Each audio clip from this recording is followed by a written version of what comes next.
والله بنفسي لكم تفضلوا يا جماعة. نكهة غير شكل. لما يقولوا لكم على كل ضرس لون فمعناته حلقتنا لليوم الفطاير السورية. تفضلوا لنشوف. هاي الأكلة يا جماعة إذا ما جنبها كاسة الشاي هيك بتكون أمورنا مانا تمام. هاي الأكلة بدها كاسة الشاي لأنه عنا اليوم 3 حشوات للفطاير: الزعتر، المحمرة والجبنة. تفضلوا مع بعض لحتى نشوف التفاصيل كاملة والطريقة يلي بلال بيعمل فيها هالأكلة العظيمة هي. عجينتنا الملكية نفسها يلي بنشتغلها بالعادة: 6 كاسات طحين، ظرف كامل من الخميرة، معلقة كاملة من السكر، المعلقة هون كبيرة عم نحكي عنها، ورشة ملح، بالإضافة ل5 معالق من حليب البودرة. هي كل شي مواد جافة بدنا إياها، رح نعمل لهم تحريكة مع بعض وبعد هيك بنبلش بالسوائل. خلصنا من النواشف وهلا بدنا نشتغل بالسوائل. عندي نص كاسة زيت ونص كاسة لبن أو 5 معالق لبن. هلا بنضيفهم فوق الخليط ونبلش نسبسب العجين فيه قبل ما نضيف المي. رح نبلش نضيف المي أول بأول. قديش رح تاخد مي هلا بقلكم بالضبط. عجينتنا الملكية هلا صارت جاهزة لحتى نتركها تتخمر ساعة زمن وبعد هيك بنكمل شغلنا فيها. لبين ما يتخمر العجين عنا رح نبلش مع بعض نشتغل الخلطات اللي بدنا نعمل فيها الفطاير تبعنا تبع اليوم. اول شغله رح بلش بالجبنه. عندي تقريبا 700 جرام من الجبنه، بدهم حبتين بيض كاملين. هي حبتين البيض وهي رشه البقدونس تتحمل كمان شوي، وهي حبه البركه، وهلا الملح والفلفل حسب الرغبه، حاجه فلفل وهلا شويه ملح، وهلا بنعمل لهم دعكه ماكنه مع بعض. كثير عالم بهالمرحله هي بتحط معلقه زبده، بتقلكن انه الجبنه اللي عندي ما دسمه، فلهيك بتلاقوها حطت معلقه زبده. استخدموا جبنه صح وما في داعي للزبده كلها. هلا الجبنه صارت عندي جاهزه، خلونا ننتقل مع بعض لحشوه ثانيه. الزيت والزعتر إلهم سرين 2 لحتى تاخذوا النكهه تبعهم صح الصح. السر الاول فيهم: اول شغله لا تستخدموا زيت زيتون، استخدموا زيت نباتي. الزيت النباتي وقت الشوي الدرجه اللي بده يحرق فيها هي درجه عاليه، بيتحمل حراره اكثر، فوقت يفوت على الفرن ما رح يحرق معنا وما رح يطلع طعم مرار. هي النقطه الاولى. السر الثاني بالموضوع: الزعتر الاخضر تحديدا للمناقيش بزعتر هو الاطيب، لهيك بنصح فيه دائما. هلا اول حشوتين صاروا عنا جاهزين، وهلا رايحين على الحشوه الدلال واللي هي المحمره. تفضلوا نشوف مع بعض كيف. ما رح طول بهاللقطه كثير. بصله بدي ابرشها رح تبلش الدموع تنزل، فرح اختصر لكم القصه كلها انه بصله كامله بدنا نبرشها ناعمه. ليش عم تبكي حبيبي؟ دموع الفرح بالاكله. اللي رح نعمله هلا رح نشيل البصل من دون ميته وننقله على زبديه ثانيه تكون نظيفه. المي تبع البصل ما لنا شغل فيها ابدا. حبة بندورة قاسية مقشرة على نفس الحفة. حفة شو؟ على نفس البشارة اللي بشرنا عليها البصل بدنا نبشر البندورة. كله من البصل. كله من البصل. هي نتائج البصل.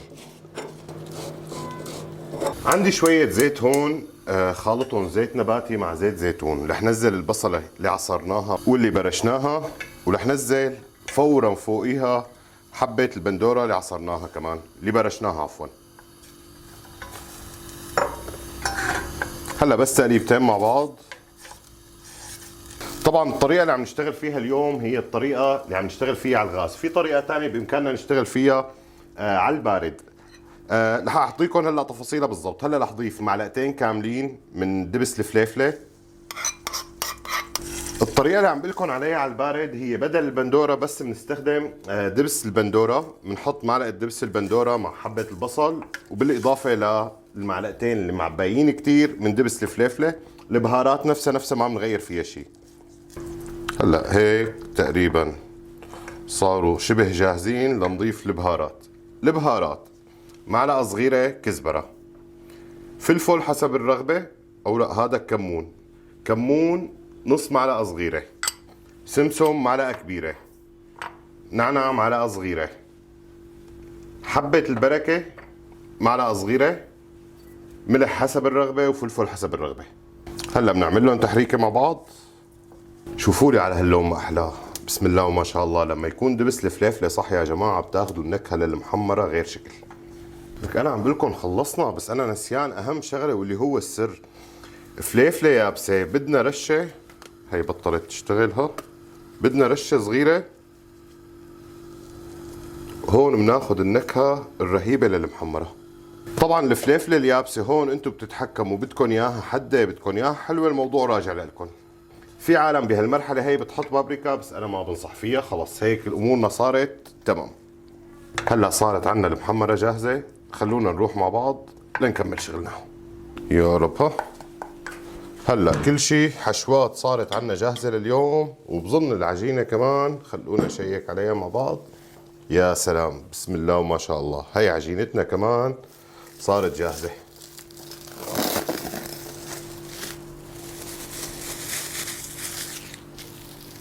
رشة تطحين مكان ما بدنا نحط العجين وقت نقرصه.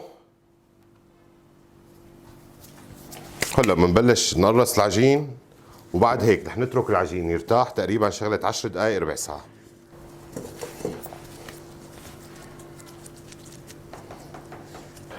رح ناخذ رشة تطحين مكان ما بدنا نشتغل. وهلا بنبلش ناخذ من قطع العجين تبعنا.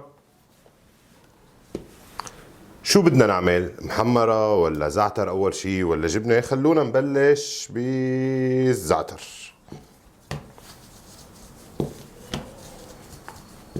بس يعني جيب الشوبك لقلك. ها يا رب.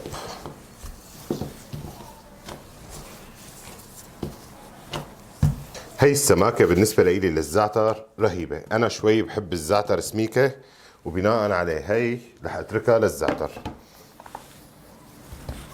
هلا ندهن الزعتر وعلى الفرن.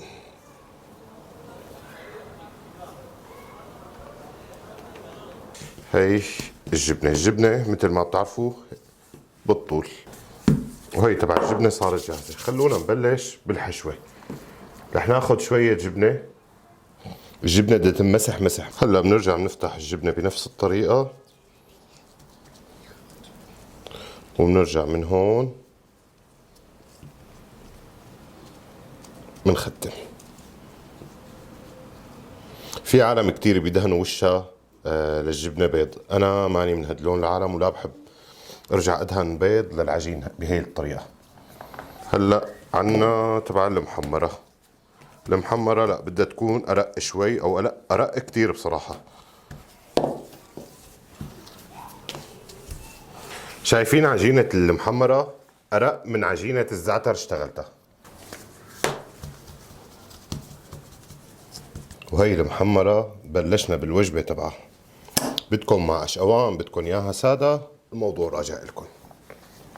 شو الفكرة تبع حجر البيتزا أو البيتزا ستون؟ شوفوا سفل الفطيرة كيف نفس كأنه طالع من فرن حجر، وهي هي الميزة اللي بيقدمها هي الحجرة. يا رب بسم الله.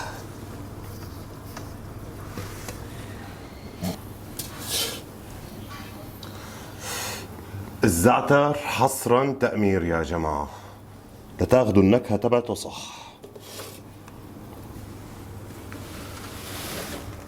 حرفيا يا جماعة هي الطريقة يلي بحب فيها وبفضل فيها الفطاير. بتمنى منكم تجربوها وتعطوني رأيكم فيها، وخصوصا عجينتنا الملكية. صحتين وألف هنا سلف. سلام.